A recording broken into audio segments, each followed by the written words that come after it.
Okay, welcome everybody. This is Ordinary People with Extraordinary Stories. I'm Chana Weisberg, host of this podcast. Today I have a special guest with me. We're joined by Barbara Barry. Welcome so much. Welcome Thank you to so our much. show. Thank you. And Barbara, you want to start by telling us a little about yourself? I'll let you introduce yourself to our audience, a little about yourself and your accomplishments. Okay, thank you very much for having me on. And just to welcome everybody, that I'm actually talking to you from my kitchen in Jerusalem, in Jerusalem. And I actually have three hometowns now because I was born in London. I grew up in London. I had my first career in London. And then I moved to the States and I had my second career in the States. And now I made Aliyah, that is, I moved to Israel 8 years ago, and I now live in Jerusalem. So I have three passports. I have three hometowns, that's London, Boston, and Jerusalem. And I also feel that at this point in my life, I'm what you would call, what they call here, a Yerushalmit, that is a person who is a Jerusalemite or a person who is a citizen of Jerusalem. But even more than all of that, I feel I'm a very connected part of the Jewish people. Beautiful. But you're keeping us in suspense. Tell us a little about your career. I mean, you Okay. hinted at it, but you didn't really give the full spectrum Okay. of what it was that your career was. Okay. So I'm a classical musician and a musicologist and music theorist. Now that's a really quite a big mouthful. So let me unpack it a little bit. So I started to train as a musician when I was really quite young. I was probably less than 5 years old when we had a piano in the house, an upright piano in the house. And this is in London, in the outskirts of London, called Edgware, which is an extension of the area which people very often know, Golders Green, northwest London. And my family was, in a sense, a fairly traditional family. My dad, my mom, an older sister, and myself. There were two things that were somewhat unusual. That my dad was a very, very smart person, a very clever man, brilliant man. He held his ability really in a very modest way. He worked for the government, but he was a very smart engineer and he was also a mathematician.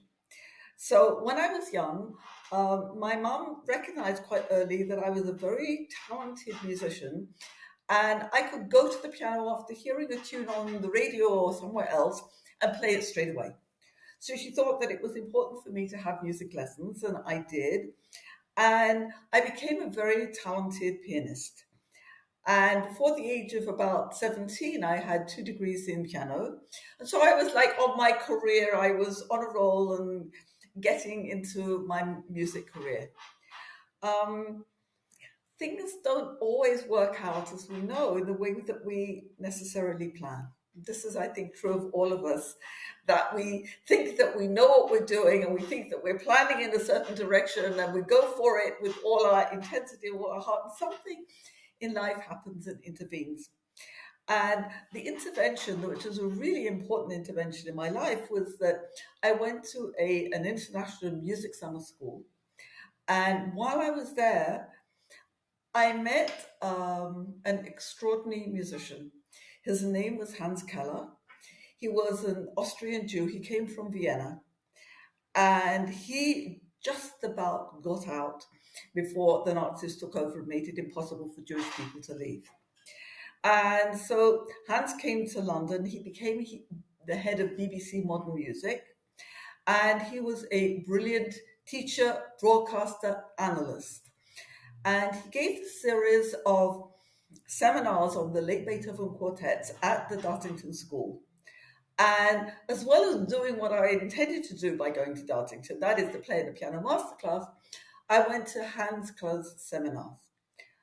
And Hans Keller said to me, he said, "Have you done any analysis?" And I said, "Yes." He said, "I'd like to see it. Please bring it to me in my office, the BBC, make an appointment, come and see me." And so I did. And if I tell you, I sat there for 20 minutes and he didn't say a thing. Hans Keller was stick thin, chain smoking, and he looked from one cigarette to another as he was looking at this analysis. At the end of the 20 minutes, he looked up and said very briefly, "It's very good." Hmm. How did you Then feel? How did you feel at that moment? I thought at that moment, wow, I thought I didn't know what he would say. I was quite prepared for him to say, "Well, it's very nice to meet you, thank you, and goodbye," kind of thing. But he Hmm. didn't. And he was a man of very few words. And when we were at Dartington, I kind of connected with him musically, and I understood what he was saying. In a sense, it was a revelatory experience of learning how to listen and how to analyze music in a way I'd never learned before. Hmm. So when I brought this piece of analysis to him, and he said it's very good, he further said, "Look, there are many pianists. Some of them are very good. There are few analysts, Hmm. and there are even fewer who can do what you can do." Wow. And What a compliment. and so he said, "I think this is where you should put your energy. This is what your ability is." And as he said that, I realized that God had actually been directing my life in order to take me down to Dartington, because I had gone there with a very good intention of playing in a piano masterclass, which I did. But at the same time as being there, I met one of the most important music theorists, one of the most important analysts, one of the most innovative musical minds in Europe while I Hmm. was there. And he gave me his advice, and I took it. So while I was a student, while I was a music student, I was teaching as well. I had what's called a music studio. And I decided that you don't get this kind of advice very often. And I really decided it was very important to take it. So I switched, if you like, directions in my music career from performance into analysis. And Hmm. so I went to the University of London Goldsmiths College in the evening. They had, of course, a day program for the regular students, but they also had an evening program for people who were working or couldn't, for other reasons, come to the day program. So I signed up for the B.Muz course. That's the Bachelor of Music course, which is an honors course. And I became part of the music department, which I have to say was an extraordinary privilege and an extraordinary atmosphere. Goldsmiths was headed, that is, the music department was headed by Stanley Glasser, Jewish, uh, feisty wheeler dealer, somebody who was a go-getter, and he would push the university and he would push the music department into very innovative kinds of ways. And this was really, I would say, probably, I can't think of another department in London or, in fact, anywhere else that was doing such interesting work, interesting courses, interesting people, interdisciplinary at a time when interdisciplinary hadn't even come on the radar screen. So I got my BMAs from Goldsmiths. And then Stanley told me that the master's degree at Goldsmiths hadn't yet come through on its accreditation, and that he really wanted me to do my master's degree and I should go across to another college of the university on the other side of the Thames River. Goldsmiths was on the southern side of the river, and he said you should go to King's, which was on the north side of the river, where most of the other colleges of the university were. And So, Barbara, give us a little context. Like, how many Jewish women were in this kind of field? I mean, at for that for point, I at would that point, say I would say one. We're talking, yeah, we're talking about right? it, So and it wasn't really a field that you have a lot of Jewish women who were doing it. Was it specifically women who were not in it, and specifically Jewish people? I have to tell you, Hannah, that it's such a good question, because it was, if you like, the larger minority were women. Hmm. Smallest minority were Jewish women. Hmm. And much later on, when I became a full professor, and I was a visiting professor at Boston University, Hmm. and I was sitting in the library, and I had come to Boston University in order to teach analysis classes at the graduate level. This is for master students and PhD students. I was sitting in the library, and one of my women students came up to me and she said, she didn't, like totally unexpected. She said, "It's so nice." I said, "Well, what's so nice?" She said, "It's so nice having a woman on the faculty." She said, "You don't know." She said, "How much we've missed having anybody who we women students can identify with." She said, "It's basically," I don't mean to insult anybody, but this is what she said. She said it's balding white guys, balding middle-aged white guys. And she said, "We don't have anybody who we feel that we can identify with." And I hadn't realized until that point that I was being something of a role model for our women students. As far as the minority is concerned, I don't know, to be perfectly honest, till this day, what the percentage of women students there are in graduate music, masters and PhD, for two reasons. Number one, I'm now into the research stage of my career, but then the other reason is that the music field, like a lot of academia, has changed very considerably. And so many of the degrees and courses that I did are no longer being offered, but different things are being offered. And so I can't really give you a better assessment than that. All I can tell you is at the time, it was one. Wow. Okay. And what age were you at this time? How old were you? Okay. So remember that I had done some piano studies. I would say I was by the time I went to Goldsmiths, when I started at Goldsmiths, I was 24. 24. 24. So that took me till I finished. It's really rather interesting story. The undergrad degree is 4 years, and it consists of two parts, what's called prelims, which is 2 years, and finals, which is 2 years. Before I applied to Goldsmiths, I looked at the schedule and I thought, I can do this. So I did the prelims 2 years course in 6 months by myself, with some help with an advisor. Incredible. When I did the prelims exam and I got through, it was a pass-fail exam, and I passed it, and I applied to Goldsmiths. The head of music said, "Right, okay, we're taking you." And so incredible. that was the beginning of my marvelous connection with Goldsmiths and the music department. So after I did my master's in 1 year at King's, I came back to Goldsmiths. And I have to explain to maybe some of the viewers from the States that a PhD in music in Britain, at that time anyway, was not similar to in the States, that you do coursework and then you do a qualifying exam and then you go and write a thesis. It was basically, you register, you write the thesis, and when you're done, you tell your advisor, and then you have to go and do your oral exam. So once I came back to Goldsmiths, I registered for my PhD, and I did it because I did it out of honor and respect and thanks to Sandy Glasser, who had given me my start, so to speak. And I was the first PhD in music at Goldsmiths. Wow, incredible. So Barbara, you were having a phenomenal career in music, both in performance as well as in academia and theory and all that. And yet, how did you get to Chabad from there? Like, what brought you? What did you feel was kind of missing in your life that you felt a need to explore?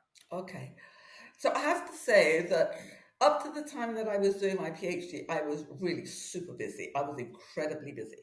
I was teaching, I was holding down 2 jobs, and I was doing writing and research and doing degrees at the same time. By the time I was doing my PhD, some of that pressure had gone, but I was still teaching quite a bit.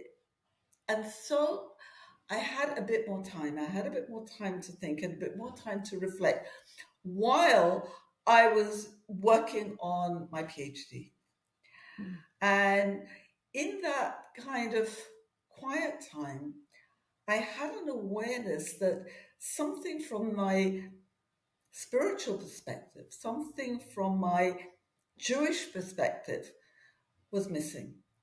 And I just want to say at this point that it's nothing to do with my mom. God bless her. She was wonderful. Unfortunately, my dad had passed away when I was only 7, and I was very close to him. And so that growing up with my mom had to go back to work, and it was like for her a very stressful time. She always said to me, get qualified, whatever you do, get qualified. Mm-hmm. So we had grown up with a really traditional Jewish background. We weren't Shomer Shabbat, which means we didn't keep Shabbos. We kept kashrut, that means we kept kosher food. We went to shul on all of the holidays, but it was very bland. You know what blancmange is? It's kind of like milky dessert which doesn't have too much taste or too much character to it. So it was really like blancmange. It was like rather thin, rather social, and lacking in substance. And Lacking in so substance. I was So really you were just needing doing. something. I needed something. So you were kind of just doing the motions, but you weren't feeling it. Is that it? You were feeling that depth was missing, the meaning was missing. The meaning was missing. The The meaning was sense missing. of meaningfulness, of Hmm. commitment, of energy, of doing something that had power to it. Hmm. So I felt that I was doing something in um, my professional life, in my musical life, that had substance, that had power, that had discovery, that was breaking boundaries. Right. And I just felt that, well, I mean, I'm You wanted the I'd same love to thing in see your. that. I would love to see Right. that in my life. Okay. Right. So that was when I came to Chabad. Yeah. How did that happen? What? Oh, How? that was an accident. You know what? I could say it was an accident. It could say it was a coincidence, except that, to be perfectly honest, I don't believe there are coincidences. I believe Hmm. that things happen that look like coincidences that are meant to happen. So anyway, so one Sunday afternoon, I went to visit my mum. I was living at that point in southeast London, which is close to Goldsmiths, and my mum lived in northwest London, so it's like driving diagonally across the city. And I went to see her. I like to see her every couple of weeks ago. And she said to me in her typical lovely mummy way, she said, would you like a cup of tea, darling? So I said, yeah, I'd love one. So she said, okay. So she goes into the kitchen, and I said, do you want a hand? She said, no, no. She said, that's fine. She said, I'll tell you when it's ready. And I'm sitting on the sofa. I'm rather casually flipping over the pages of the Jewish magazine, or the Jewish newspaper, which is called the Jewish Chronicle. My eye lights on an ad. And here's what it says. It says, classes in Jewish mysticism, Lubavitch House, Wednesday, 8 p.m. Now, I'm very interested in spiritual things, but I have to say that Lubavitch House sounded a little bit more, I'm being really politically incorrect here, right wing than Sure. I was expecting or used to. And I thought to myself, no, I think that's not for me. Then another voice inside me said, well, what do you have to lose? You go once, you try it and see what it's like. And if it's good, you go. And if it's not, you haven't lost too much. You've gone 2 hours and that's it. So I thought, okay, I'll go for it. And I did. And the Jewish mysticism was actually classes in Tanya in Stamford Hill. That's one of the main Jewish Chabad areas in London. And my teacher was Tali For Rosenthal. just for our viewers, Tanya is the foundational study of Chabad Hasidus, which talks all about the soul, the Jewish person, who we are, So our all of this, connection to God. Right. all of this, it's about, in a sense, this very important connection between the physical and spiritual. Mm-hmm. So much of our lives, particularly in our technological era, in our technological society, is all about physical. It's about sort of like, going online and doing this. And we are in a very physical environment. We're a very technological environment.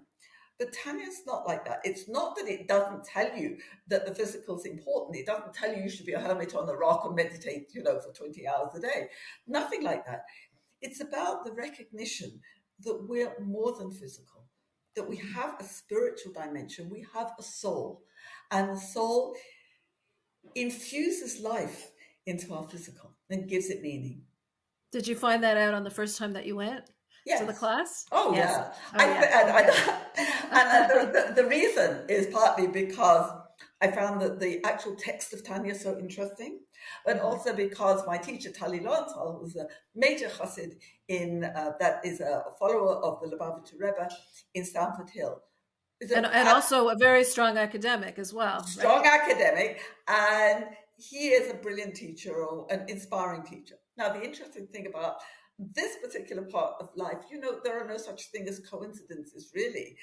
And the fact is that I went to go to Tanya, and that Tali was teaching it was really a remarkable kind of intersection, because Tali was doing his PhD at the time, and I was doing my PhD at the time.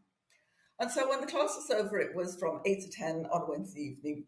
Tali would be so generous and spend his time and sit down and we would talk. And we talk about all kinds of things, particularly about PhDs and where you are in your life and where you are in your work, and and what are the ideas that you've been looking at. And we saw so many intersections between what he was doing and what I was doing. I was working in the field of a very difficult PhD about musical time. Tali was working in Jewish studies. Also, I think that he was doing it in a very innovative kind of way. And we found that there was a lot of this intersection going on. Interesting.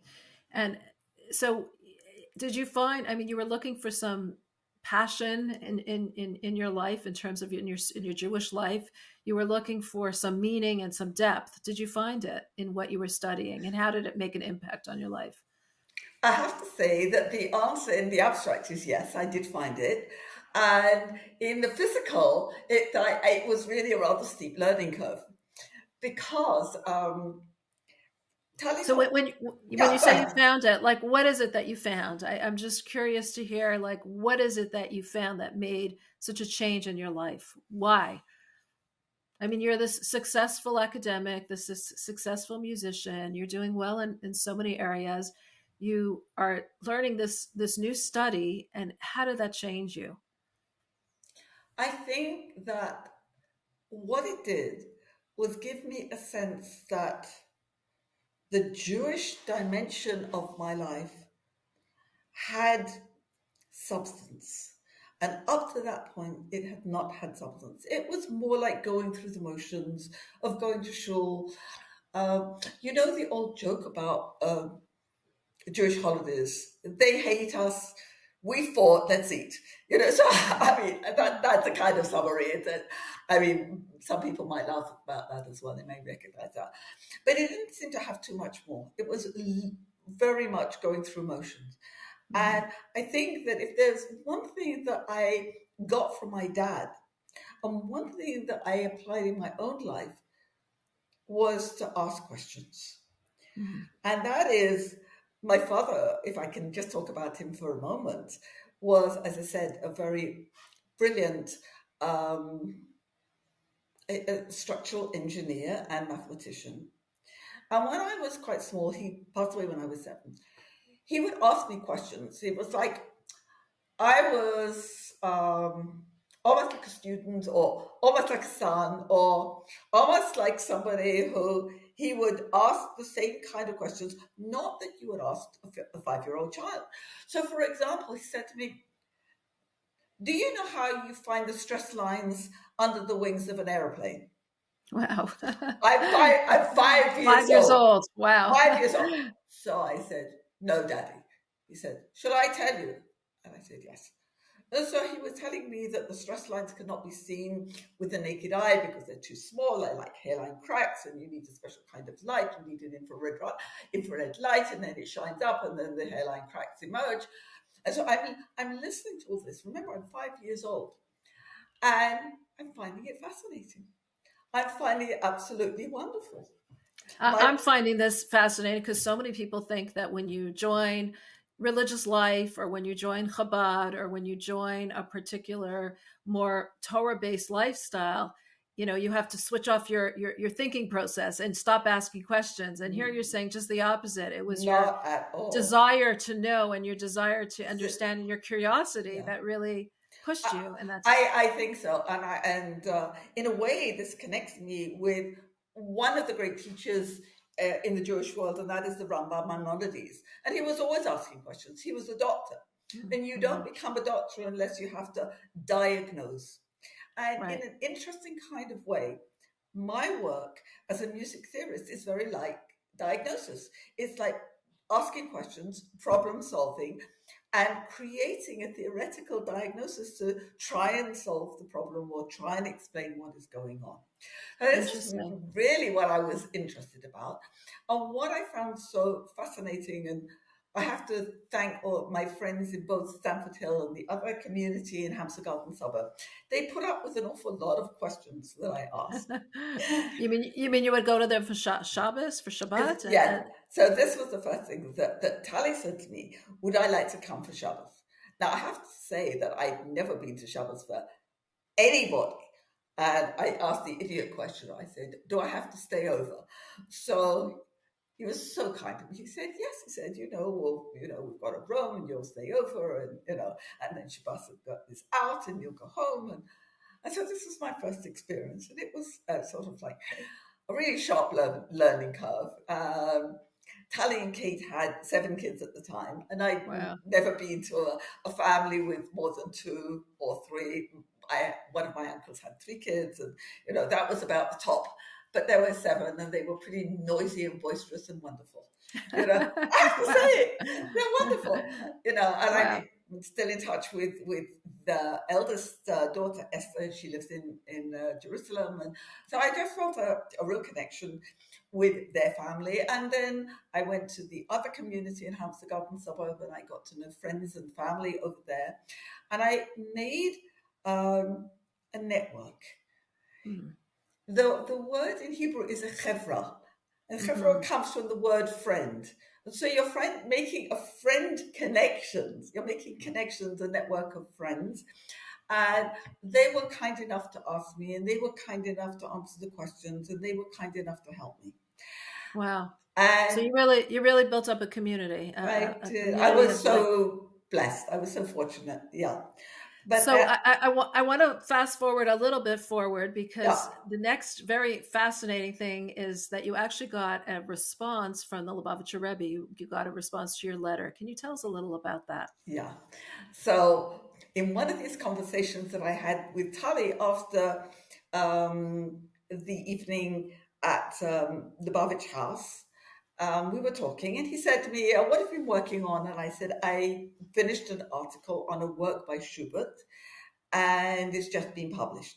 And he said, "Tell me a little bit about it." So Schubert was an exact contemporary of Beethoven. He was actually younger than Beethoven. Beethoven died in 1827 and Schubert died in 1828. So that there's an exact parallel, as I say, and they both lived in Vienna, although they didn't know one another in Vienna. Schubert, on his deathbed, was correcting the proofs of this song cycle, the last song cycle that he wrote, called Die Winterreise, or The Winter's Journey. And it's an amazingly beautiful and very moving, it's heartbreakingly moving, about a young man who loses the love of his life. There are 24 songs.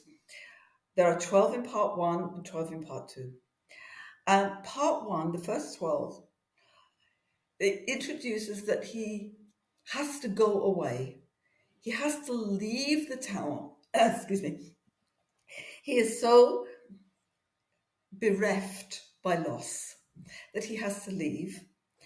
And the first 12 songs trace the stages of his emotional reactions to losing this girl, include anger, Mm. resentment, the questioning of why, being frozen in yourself.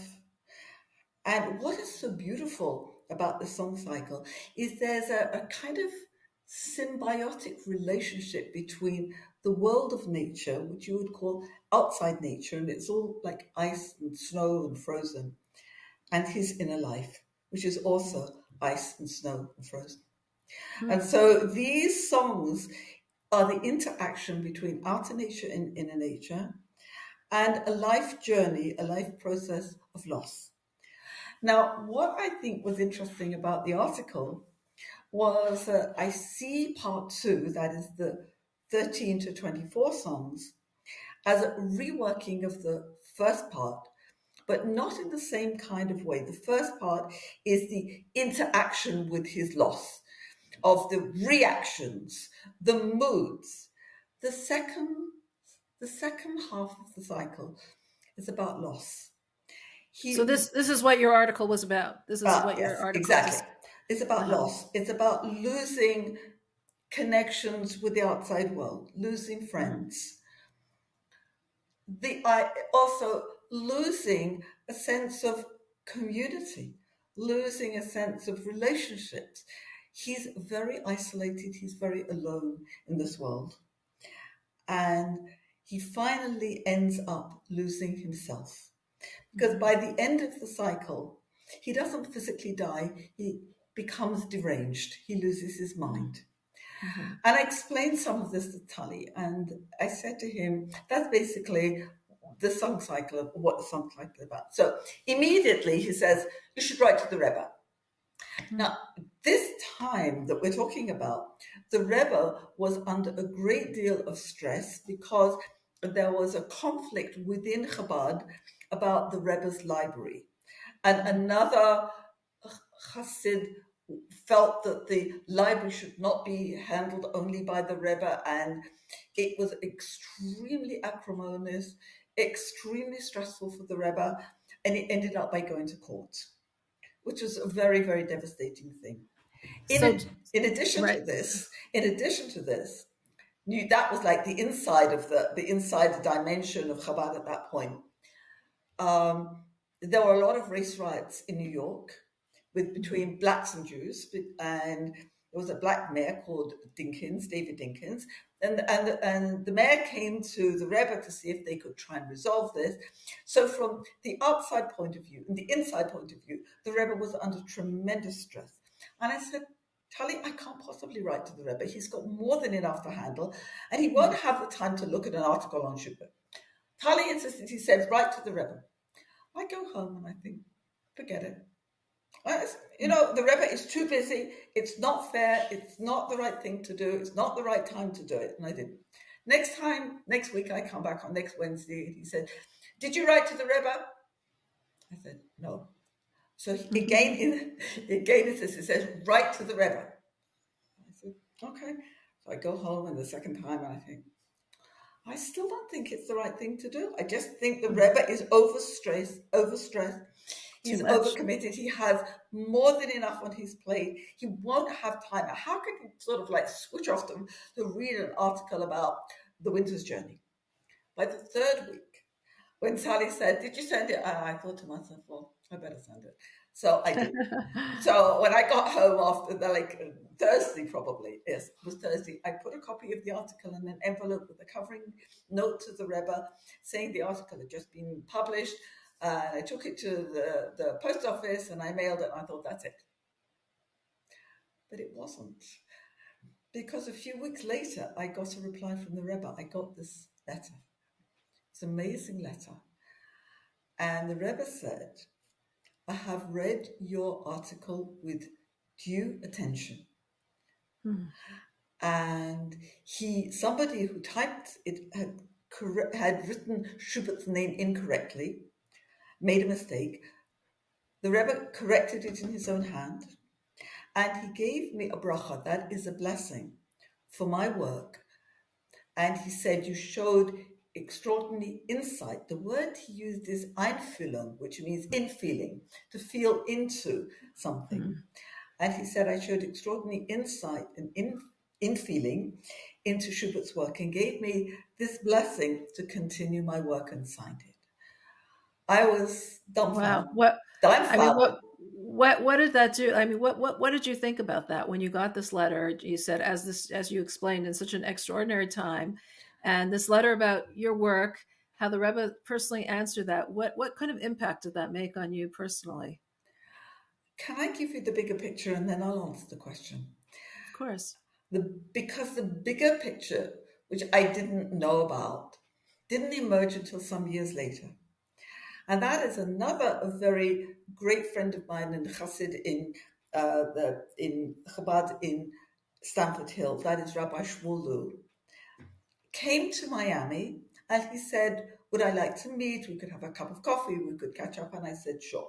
So Rabbi Lou and I sit in Bal Harbour and we sit over a cup of coffee, and he asked me what I've been doing and what's my connection with Chabad these days and so on and so forth. And I told him about the letter. And he said, when was this?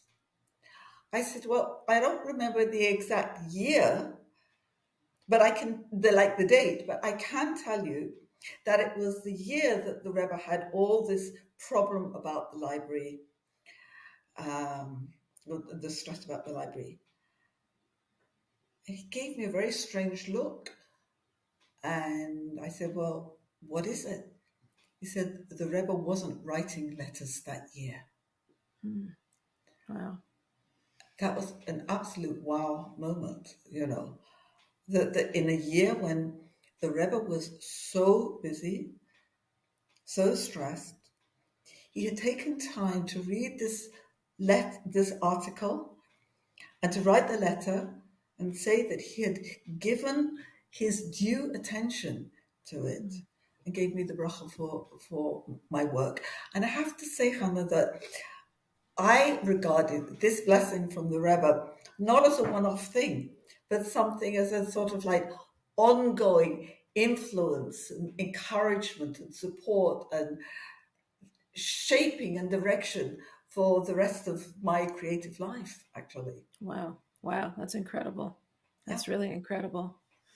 Barbara, you're so fascinating to speak with, but I want to know also, I mean, time is just running away from us. I want to know a little bit about, I mean, you in your work as such a professional academic, musician, you meet a lot of people, you have a lot of students, you have a lot of colleagues. Mm-hmm. How do you influence, or do you find that you influence them in your position about teaching them about Judaism, about God, about outreach work, that you, in that capacity? Can you Okay. tell us a little about that? Well, maybe I could sort of like put it from two different points of view. One is the sort of the general one, and the other one is the Jewish one. Sure. The general one has to do, I think, with what it is that a Jewish person can do and impact the world in a positive way. Now, that may seem a very sort of like elevated kind of concept, but maybe it's not. When it comes down to a person individually, it's what can I do to make people feel good about being in contact with the Jewish person? What is it that I can do that my students could go away from their experience of knowing me as their teacher and think she was a good person? And being a good person means that one is doing something positive for the Jewish people. So I think that doing something good for the Jewish people, the phrase is Kiddush Hashem. That means honoring and giving honor to God. And how I saw it was that, first of all, I wanted to dress in a way that was a professional way, a smart way, so that I would, quote unquote, look the part. I was a professor and I should be seen as a professor. So that was one thing. And another was that I was always completely prepared for every class that I gave, because I thought that every class is an opportunity for learning. And you never know, just like your own kids, you never know what someone's going to remember.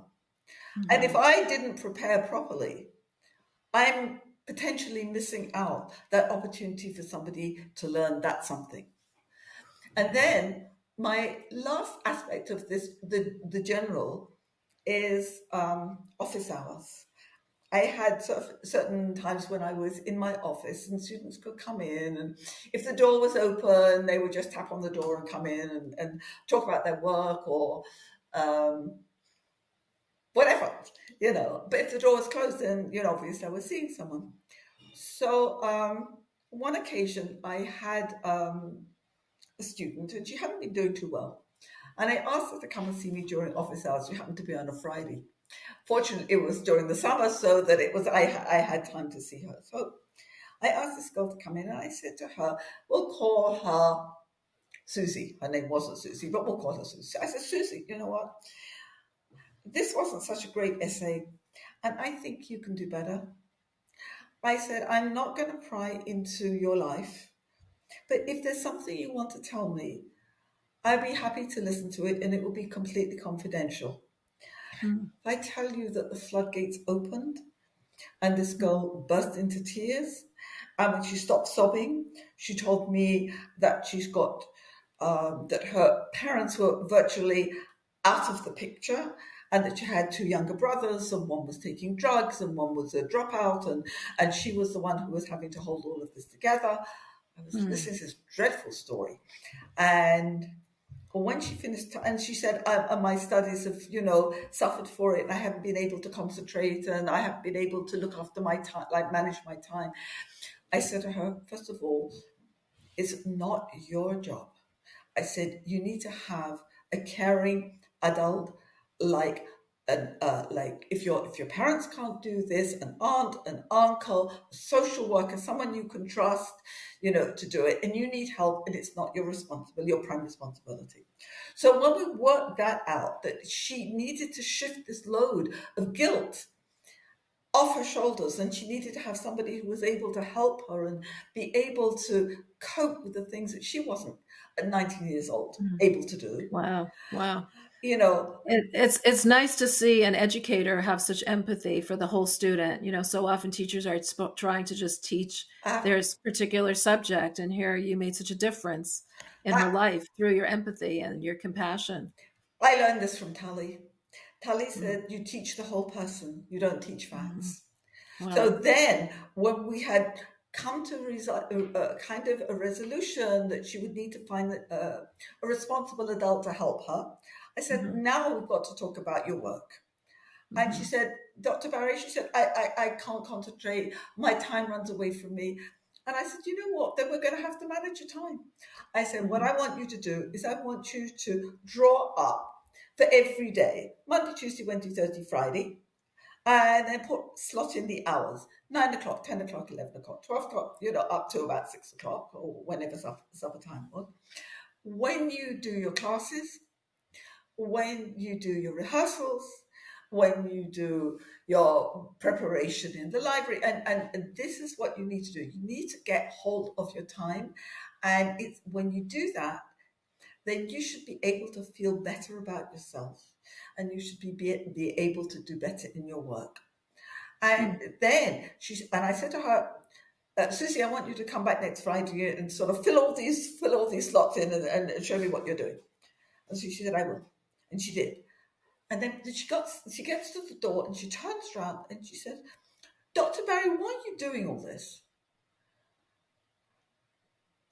Now, in Jewish life, there is a view that we're all connected, that we're all here for one another, not just in the same generation, but we're here across the generations. And I said to her, "Look, Susie," I said, "you're having a tough time now, all right? And I'm here, and I'm giving you some pointers, and I'm trying to help you. And I think that you can do it. And I have confidence in you can do it. And I want you to come back, and you can show me what you're doing next week."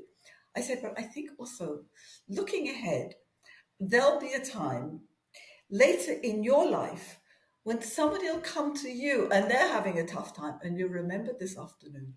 You'll Hmm. remember this Friday when you came and talked to me, and Hmm. you will in turn be able to help somebody else."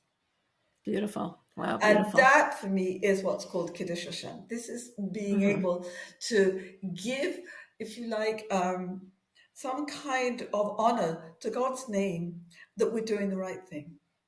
Right. Absolutely. So that was the broader community. Was there anything in particular that you wanted to say about the Jewish The community? Because Jewish we're community, we're, yes. When we're I going to have to close very soon. So Okay, just when yeah. I have to say that when I met Jewish students, I tried my best to do what's called outreach. I would go over and talk to them, and I'd ask them how they're doing, and I'd ask them, all kinds of pastoral Jewish things. And when I was teaching also at the Guildhall School of Music and Drama, which is a conservatory, there was a young man who was a cellist, and he was actually a Chabad Chassid. And he was in the lobby looking very lonely. I mean, all these like music students are sort of like bopping around, and they're dressed in, sort of like casual jeans and, and sweaters, and he's wearing black, you know, and you could almost feel a kind of glass case around him of isolation and loneliness. So I come up to him and I say to him, "Hello," I said, "I'm Barbara Barry and I teach here." He wasn't one of my students. First of all, he kind of backs off. He's a very orthodox young man, and he backs off because he feels that maybe somebody should come into his space. But he sees that I'm actually a friendly person. I'm dressed in a nice way as a professor. And I said to him, would you like to have, some time to talk? Have you got some time to talk? Would you like to tell me a bit about your studies here? And I think for the first time, anybody opened up to him and gave him the opportunity to talk about himself as a Jewish music student. And I'm putting it in that order, a Jewish music student. I knew other music students who were Jewish, but he was obviously a young man who was a Jewish music student. And I felt that if I've got a job to do, it's probably being a lamplighter. You know what that is? In the old days, before we had electricity, people would go around with a torch and they'd light the lamps. And so being a lamplighter is like, imagine that you've got a kind of a Jewish torch, in hand somewhere, invisible, but definitely there. And if the opportunity arises, we each have it in ourselves to connect with other people and be a lamplighter. Wow. And have you seen that people respond when you connect to them in terms of do your colleagues or your students want to know more about your practices or about Judaism? My non-Jewish colleagues, the answer is overall not particularly, and I feel that in a way, my respect for them is also their respect for me. All right, that there are certain areas where they feel that maybe it's sensitive, maybe it's personal, whatever. But I did say to my students, when it came to, let's say, one of the Jewish holidays, it's going to be the Jewish New Year next Thursday. Everybody who is Jewish and having the Jewish New Year, I hope you celebrate, and it's going to be an auspicious time for you, and everybody should go from strength to strength, and and have a wonderful holiday. But for those of you who are not coming, you've got a day off, but don't think you're so lucky. Everybody has to do an extra assignment. So everybody kind of cracked up, and they realized that yes, I was giving them a little bit of insight about my life and also empathizing and connecting with other Jewish students. But at the same time, it was very important that everybody, all the students, were treated in the same kind of way. They all had opportunities. They all had incentives, they all had projects to do, and they were all graded equally. And nobody, because they were Jewish, got a better grade than anybody else. Everybody was graded equally. And I think that this is something that's terribly important in academia today. We hear all these terrible things that are going on, and unfortunately, anti-Semitism on campus and pro-Hamas rallies and so on. What we need to get back to is the business of teaching and learning. We need to have an environment that is respectful, where we can have civil discourse, where we can talk to one another, where we can exchange ideas. And those Jewish students who want to learn more have the opportunity to do so. They can go to Chabad, they can go to Hillel, And they can feel that they can do so without anybody heckling them or making them feel harassed on campus. Absolutely. Absolutely. Barbara, it was a pleasure speaking to you. I want you just to conclude. Can you? How would you complete this sentence? When I look back at my life and how I have advanced in my careers and aspirations and in Jewish observance, when I look back at my younger self, I now think that. I would I wouldn't change it. Some Okay. people, so like, I really think that's quite important because some people, what if I did this or what if I did? I never think that what ifing is a productive kind of exercise. What I do think, and I want to tell everybody else, that it sounds like I had this glamorous career and I had all these marvelous achievements. And thank God I have had wonderful times in my life. I've also had some very difficult times in my life. And being a musician is a very, very tough calling. And it takes a lot of grit and it takes a lot of persistence and it takes a lot of being able to see that you don't give up. What is so important in every aspect of our lives. And I think this is something that I would complete the sentence. Don't give up.